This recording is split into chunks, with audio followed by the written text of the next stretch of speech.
Okay, now you have to start all over again. But maybe introduce. Well, you have to. I'm sorry. Oh, I was gonna say, I guess we'll do a voiceover on that too, but No, we'll just start from scratch. Welcome, Alden. It's great to have you here. Thanks, Kevin. I'm glad to be here. We'll do a little reminiscing if we could. And I'd like to start by you just sharing with us how you got started with Habitat. Okay, well, it started from Susan Swanson. And we were in the ice cream store, and she came into the ice cream store in Cross Lake and said to us that she had some difficulties at the meeting. And we were organized then as chapters. And Crosby had a chapter, and we had a chapter with Cross Lake and Pequot, and Brainerd had a chapter. And there was a building for sale in town, going to be auctioned. And she wanted to bid on it as a potential house and move it. And at the meeting, it said we couldn't because we didn't have any funds in our chapter.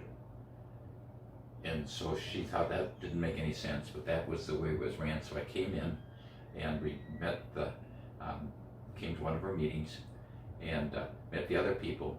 And this was before your time, Kevin. And there were rules that you couldn't buy something unless your chapter could afford it. And so we raised money as chapters. And this is what started in our area, the dinner, because we had to have some funds for doing things that we wanted to do. It ended up that we did get approval to bid out of the association's funds. That building was sold for $2,000 or $2,020. We bid $2,000. So we just missed it, not realizing that normally in those bids, you never bid the exact figure because somebody will go a little bit above, just knowing that everybody bids at even dollars. So that started it, and I like the people, and we're right in the process of hiring a new leader for the organization. The previous leader was quite good on building. That was his expertise, but very, very quiet and very much probably and almost shy when it came to meeting with volunteers. When Kevin came, we didn't have a shy person. And we had a person that really could work the volunteers, make them feel welcome, make them feel they're part of the effort.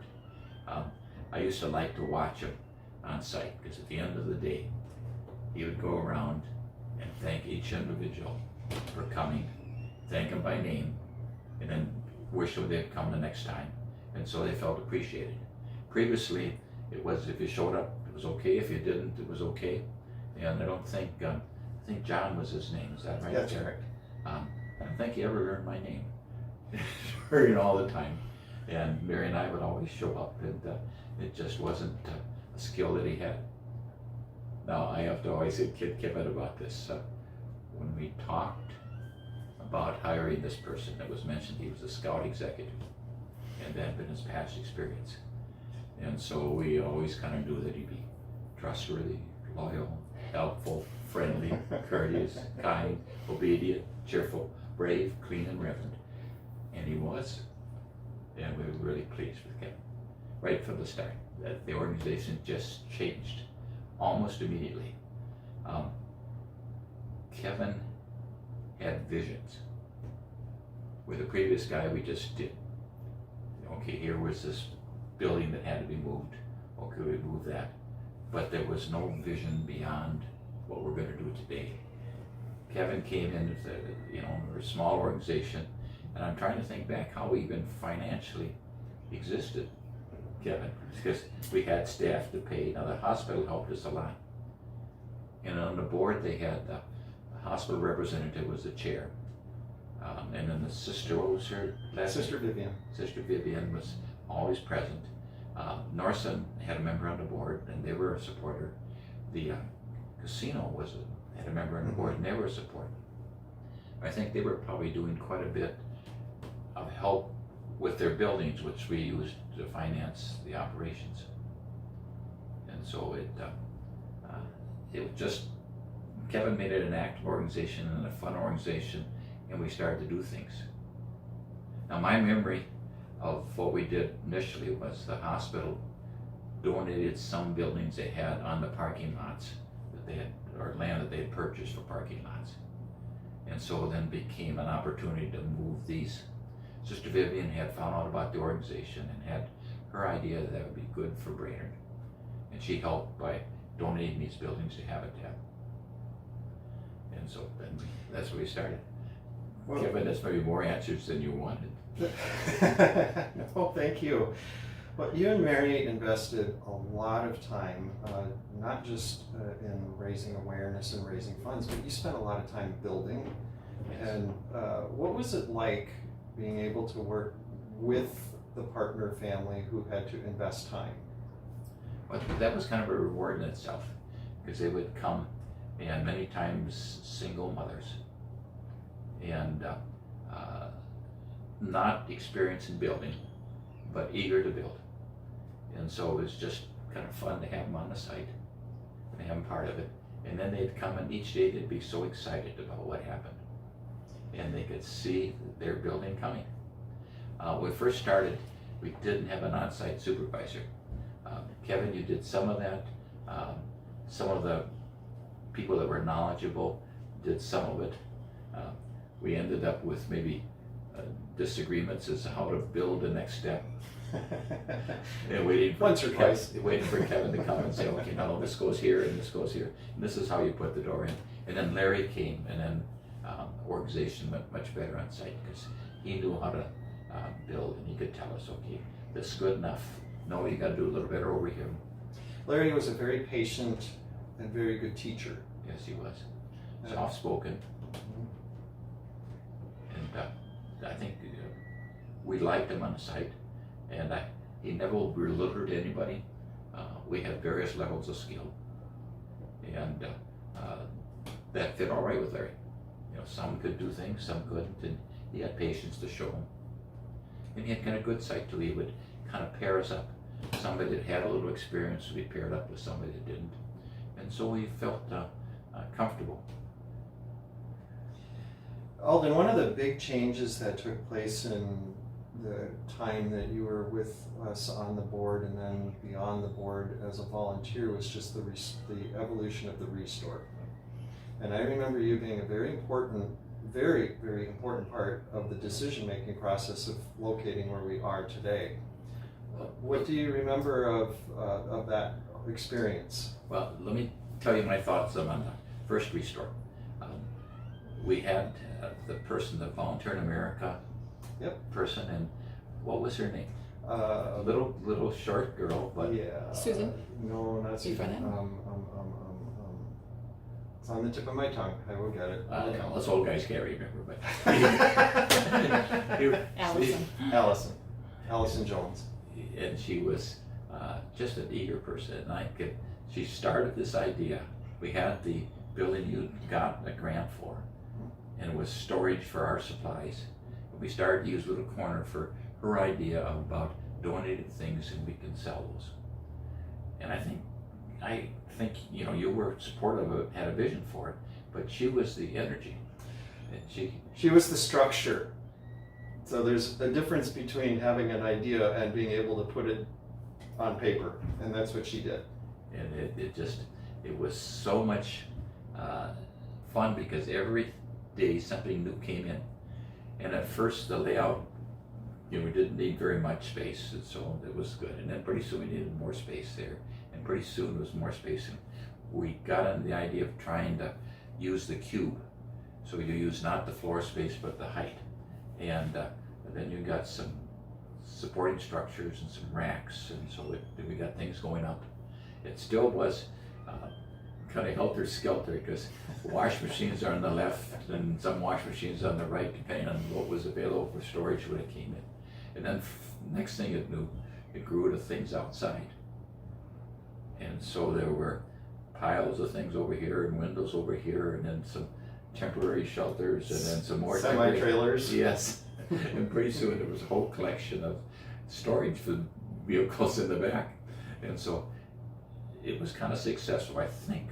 It was an exciting day when we found out that the first year it got over 100,000. Wasn't that, Kevin? That was a really exciting day. When we achieved 127,000 that second year we were in operation, and I think we all thought we struck gold. Yes. And so that led to the rental space down in the east mall, and that quickly filled up, and became kind of a hub there, but a very busy place, and kind of a place that lacked parking and facilities in back, and so you're right with the shopping center. And then Kevin got the potential of the new building, and the new building would allow him to sell the old building we had with the office, bring the office together with this building, and it was fun. Kevin formed a committee, and the committee worked with him to lay out the building. One of the members of the committee from our church, I had a drafting board, and would lay out on the drawing the potential facilities and where they should be. And it's hard for many to visualize what that is, and so we take from the drawing, we put tape on the floor, and then people could walk around and see, okay, here's where we're going to have the furniture, here's where the racks are going to go, here's where the entrance things are going to go. And that tape was easy to move, and it got moved a number of times, but I think it came out good. And then just a large number of volunteers came and helped you paint and lay it out. Dave had potential areas to buy used racks, and he bought used racks, and some of those were painted, and then you had a Sentence to Serve guy, and he painted the walls with bright colors and made it just really attractive. And there's a lot of excitement. The committee was really pleased. The process took a little longer than we thought, and I guess usually a little more money than we thought, but it sure came out nice, and it was a much nicer facility than being downtown. And I'm happy to tell you, Alden, and this is one of the things we like to share with everyone who's been with us, is how your work has continued to impact us. And there are two things that come to my mind. Number one, largely speaking, what you laid out in how to use the space, and I'll never forget, you will always be attached in my mind as use the cube. But largely the way it's laid out is the way that you laid it out. We made minor tweaks here and there, but with that said, we've outgrown this space. That's it. And so that just speaks to having supported a really good concept and creating the layout and the attractiveness for that. But I also think about one of the ways that we get stuff for the Restore is we go around and collecting it. And I remember you and Mary going down somewhere south to buy a truck just for the purpose of doing that. Yes. What was the inspiration with that? Oh, we bought a pickup, and just a simple pickup, but we got this special deal in Iowa, so that was the pickup capital of the world is there, and the guy sells more pickups all over the United States, in every state out of this. So that's where we went down south and got this pickup. And the idea was we picked up about once a week out of the Cross Lake area. People would call us from Cross Lake, the office would call us and say, could you pick this up? And we had just a good time, and give us a chance to come to the city, or Brainerd, and maybe do the shopping. And so we came in, and I remember Scott coming here, his first day, and Scott had a military background, and everything became organized. We no longer had wash machines on both sides of the room. In the old facility, Scott was there, and that's changed almost weekly. You know, that first week he came, he was used to operating in an Army warehouse, and he wanted it organized, and it was organized, and he was a major factor in that. And then when he had it down in the East Mall, of course he was there that whole time. And of course it got organized until it got overflow, then it desired to be organized. And right now I walk through to it, it's overflowed now. It's overflowing. Yeah. It's the story of our life. Which is good. Now, Yeah. one of the things that I was really impressed with, Kevin always had a vision that it would be bigger. The number of places we're going to build, he had a vision for more of those, and how many would be over a few years. When we had our fundraiser, we first started as a small fundraiser dinner in the Cross Lake area, mostly with members from our church coming. And Kevin would always say, well, this will be a $50,000 event. In our first year, I think we had 2,800 or something like this. So it seemed a big step, but they came through, the visions came through, and the same thing on the sales here. You had a vision for the restore that $130,000 wasn't the limit. It wasn't even a good first step to what it eventually became. So that made the organization. The other thing that Kevin did, he built a volunteer base much greater than we'd had before. We got many more people joined. You spoke to groups, you went to churches, you went to events, anybody that would listen to you. And Kevin has a nice style, and people joined because he created the excitement that something was happening here. We all belong to organizations where they exist, but nothing really changes. And you go to meetings just to go to meetings. And Kevin had the insight, and I use the word vision, to what it could be. And he was willing to share that vision and convince us that it could happen. Janet, you've been here a long time. You know what's changed over these years. And you could see now, looking backward, a long step we made since the first days. And it was due to you, Kevin, and Well, I will defer that to say it was a very, very supportive board, willing to go along with some crazy ideas. But Alden, in the time that you've been involved in Habitat, what would you say is the most important thing that Habitat does? well, I think Habitat gives hope to many people. I have some of the families that we've met that are Habitat owners really have had a life-changing event. It feeds back to the volunteers that they're doing something worthwhile. Some families just doesn't work. Other families it just makes all the changes in their life. And their kids suddenly have a place that's home for a long period of time. They aren't moving from school to school, place to place. It's warm, it's dry, it's clean, and they have a chance to really live the American dream compared to what it was before. We've heard the stories of what the houses were like that the people lived in, and some trailers were really enormous. We heard stories about things in the closet would freeze during the wintertime. Water, smell, mold, so forth in the trailers and in the houses. Storm windows that are taped together because they have cracks. And the Habitat houses provide a simple, clean, life-changing place to live. And so that was one of the biggest things. The other thing was really a good group of people, both on your administrative staff and your volunteers. And they were just fun people to get to know. And they became friends. And so you kind of gained yourself just from your association with the Habitat organization. You just said two things that I think we speak, and you just affirmed it, that the houses are about stability, and that the program isn't just about serving, but that you can get as much or more from it than what you're able to give to it. Friendship, experiences, learning new skills. Yeah. One of the nicest things on the site is when you leave that day and you're looking back at what you did that day.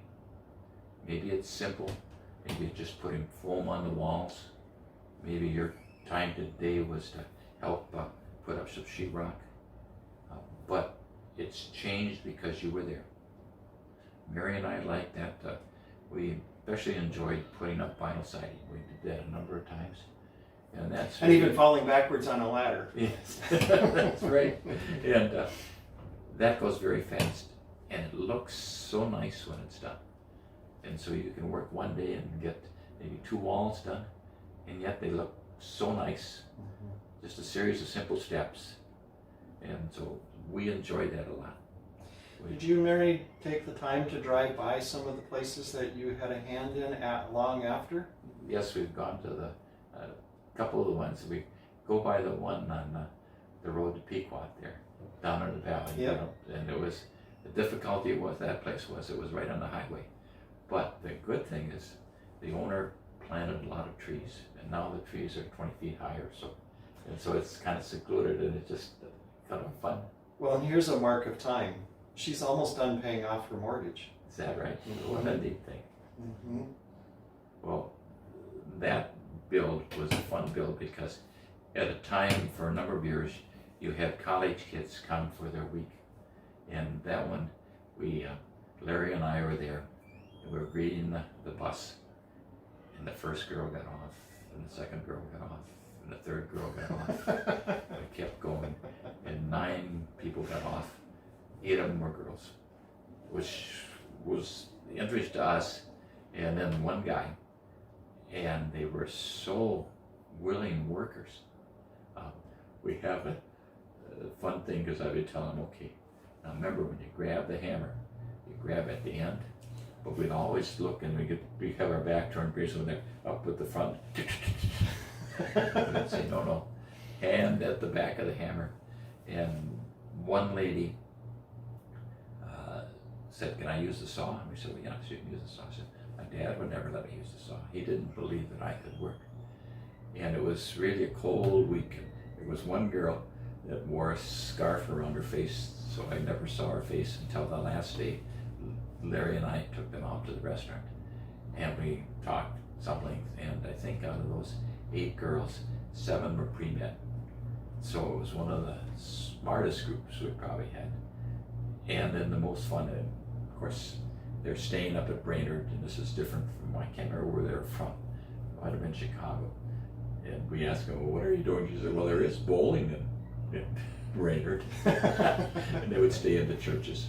And but it was just a good experience, and they formed a bond with the homeowner, and they corresponded for a number of months afterwards. And of course, they didn't finish the house in 1 week. Somebody else did, but then the pictures went back and forth, and they sent a gift for the housewarmer for the lady. So it was a nice experience for Larry and I to watch this and be part of that group. Alden, if somebody knocked on your door and said, hey, I've heard that you were involved in Habitat, I was thinking about it, but I'm not sure, what would you tell them? Well, I tell them first it's an active organization. They're doing really well and doing many things. They've helped many people, and you'll feel good about helping them because you'll be part of it.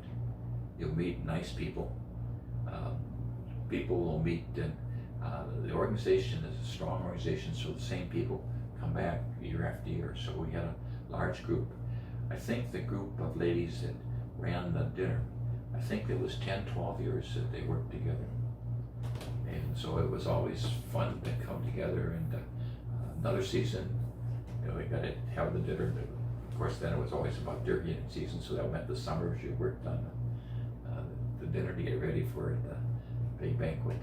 And it was fun because this is kind of like last year and kind of like the year before. We had a good time in those years, and so I would say to the people, you have a good time with the organizations you join, and the people you'll meet, and what you'll accomplish. So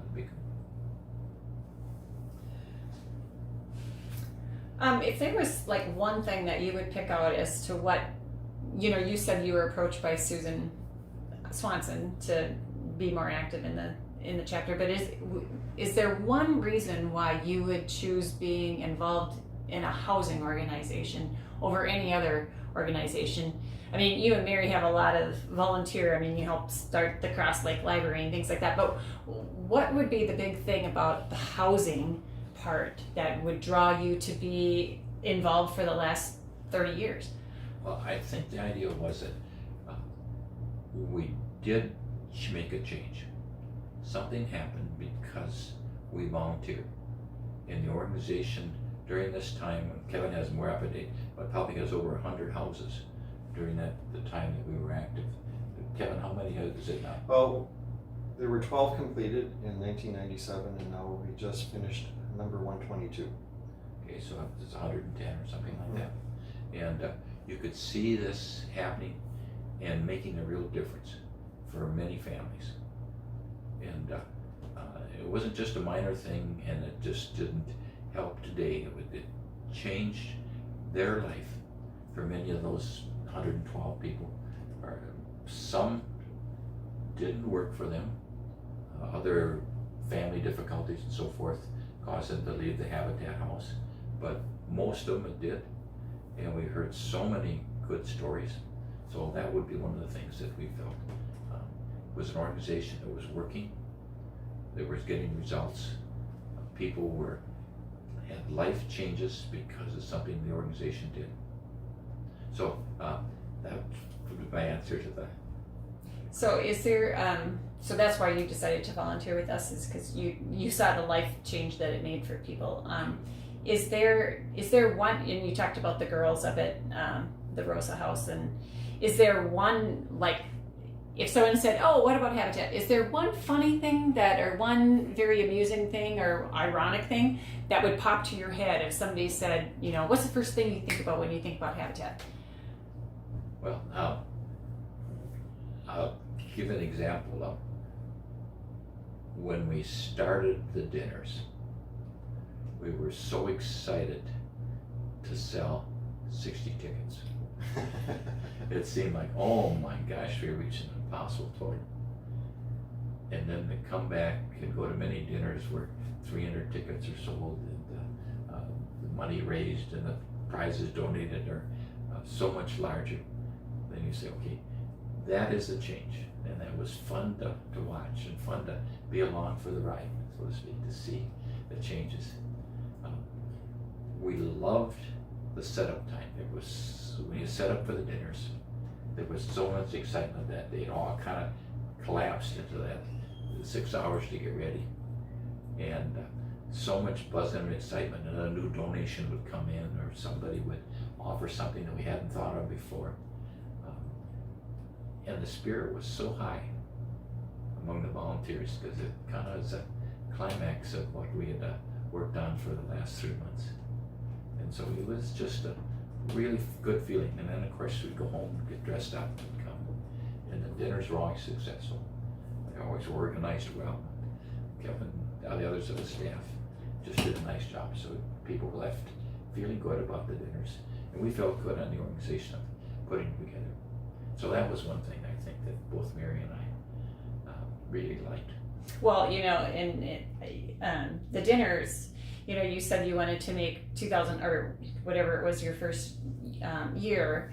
The most we've made is like 65,000 on that, and I think the most people we've had there is 438, and that's when we decided we can't have that many people there, because of course we serve a sit-down dinner, right? And the wait staff couldn't get in between the tables, so we decided, well, gosh, we better cut back. And then of course we talk about, well, and Mary was very instrumental to the dinner committee because she was the one who took care of all the auction items, right? Yep. Which, as the bookkeeper secretary on my part, was really cool to have her just hand me a sheet of paper and say, here, Jeanette, here's what everyone did, instead of, the office people having to go out and organize all this stuff. So the committee that you guys put together was phenomenal. And then when they all decided to retire, they graciously retired one at a time, so that way they didn't leave us high and dry. We always had at least, well, then it got down to Sandy Ruther. She was the last person on the dinner, but again, kudos to you guys for getting that all set up. We still use a lot of the same things that you guys set forward on that, and of course now we're celebrating our 25th dinner this year. Yep, coming up. But I'm going to use your snips as a advertisement to get dinner committee members, because I keep telling the committee I'm only here for another year or two, and then you guys need to get more people on there. But I think you that did a lot of work for many years on this job too. Well, yes, thank you. Many years. It's been fun. Yeah. Jeanette's correct. Mary was a very organized. That was kind of her. Just, I'm organized, and I think there's a lot of stuff that we truly do use today because it was Mary who put the organizational structure to it. So we Morgan. miss her. I'm grateful for the time that we had with her. Oh, Mary was a very organized person, and I'll tell you something, a story about it. When she went to college, she did very well, of course, but she would go up to the professor the first week and say, is there a paper due? In some classes, he would always have a paper due, and but he hadn't told the class yet, so he would tell her, and she would do it the next week. And of course, her sons didn't follow that. I didn't know her that time, and mine was always the last minute. And Morgan, I hope you aren't doing it at the last minute. But Mary would do it the first week, and you just think about that. Well, that means she doesn't have to turn it in then, but she can add to it that whole time. And so her papers are probably really well done because they've been looked at 6-8 weeks before they had to be turned in. So that's the way she did the dinner too. Somebody came. She wanted to always have a picture of the person too. And so then when somebody donated a $20 gift certificate, she went out and saw the person, took a picture. And that people always like to be recognized anyway. So then that picture there made it very personal. Yeah. And so and then she would work down on her computer. And every day she'd work a little bit on it. So she was always up to date. And that was the kind of organization she was. I always said, if she'd gone to work and I'd stayed home, we'd have prospered so much. Farm. And the farm would have been so successful. So. Well, Do you have any questions? Like it seems like you've been involved in like the restore and the dinner and volunteering and the board and a whole bunch of different things. Like out of all those things, what has been like your favorite part? Well, I think that being on the board in the early days was my favorite thing, Morgan, because we saw the rapid change with our new administration. As new administration being Kevin, and some of the staff members were the same, but they had new direction with Kevin, and so the organization changed so rapidly, and we were kind of under protective wings before.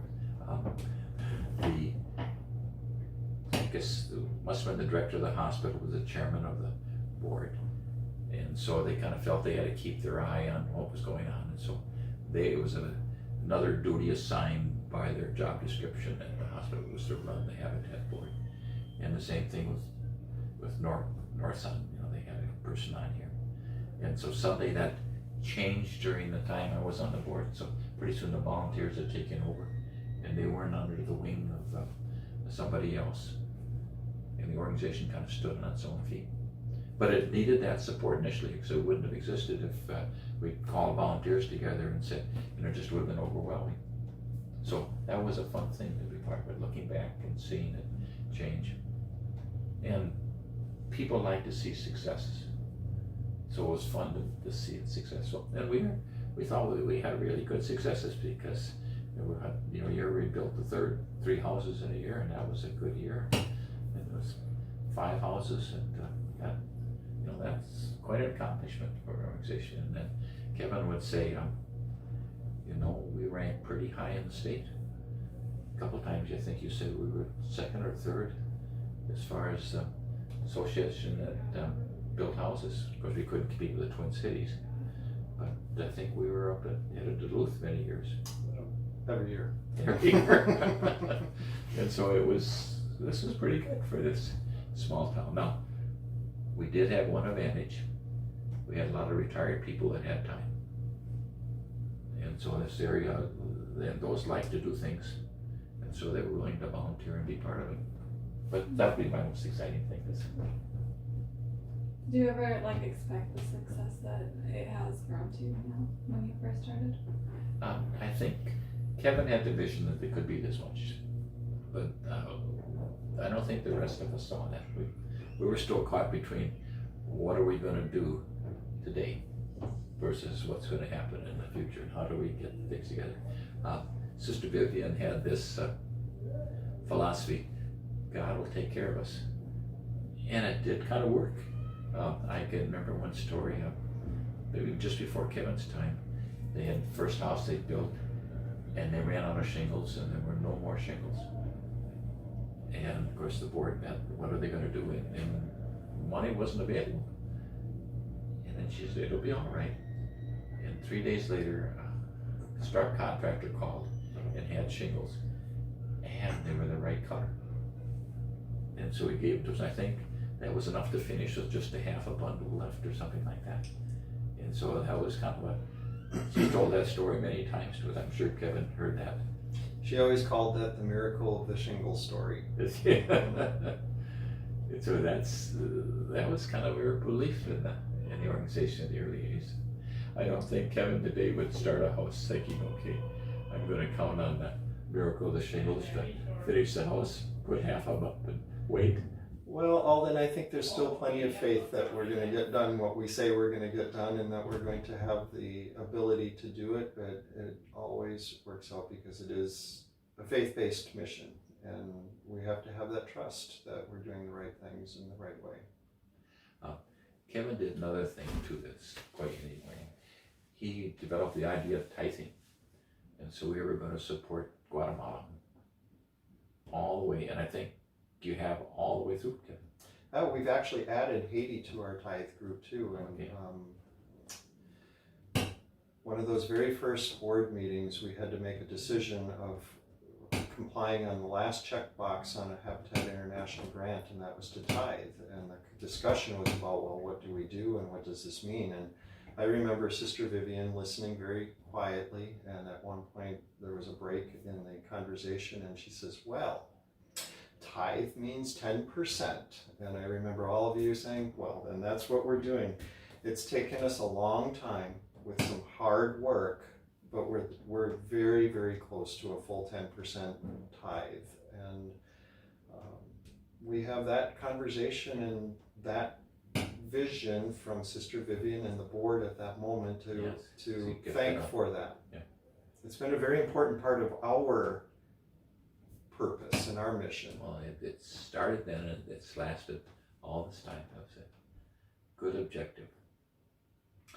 And Alden, we had just received a few months ago from Habitat International a milestone award for tithe, which was a historical collective amount of tithe of $500,000. Oh, is that right? Wonderful. It's called the Malachi 310 Award. Give of your first fruits. Very good. Yeah, very good. But that was all started from all of you. And Alden, I think it's important for you to know that you, Mary, and all the others that worked with you have had a lasting impact here. And we will always honor and respect that. Thank you, Kevin. So just to summarize, so you've been on our board of directors. Yep. You've done construction. Yep. You've done deconstruction. You've done pickups. You've done the dinner committee, so fundraising. You helped get our restore up and running. What haven't you done? Well, that's a good question. Yes, that's the trouble. I got old too soon. Oh,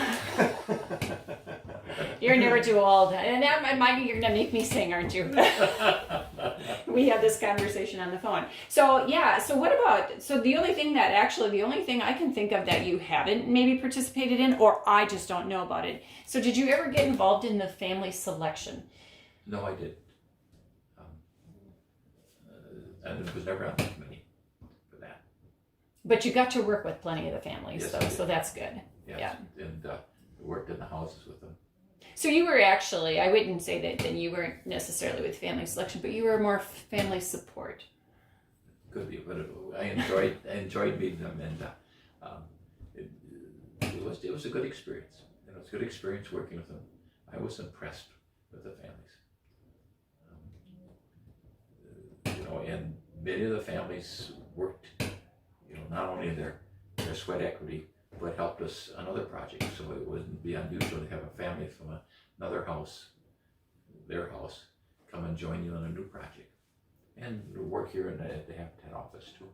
I also remember having challenges with one family in Breezy Point where they weren't showing up, and there was almost a rebellion among the volunteers to say, we're not coming if they're not coming. I think that would be possible. Again, Can't remember that, but Shortly after, we had a conversation with the family saying it's step up or step out, and And then they the guy stepped up.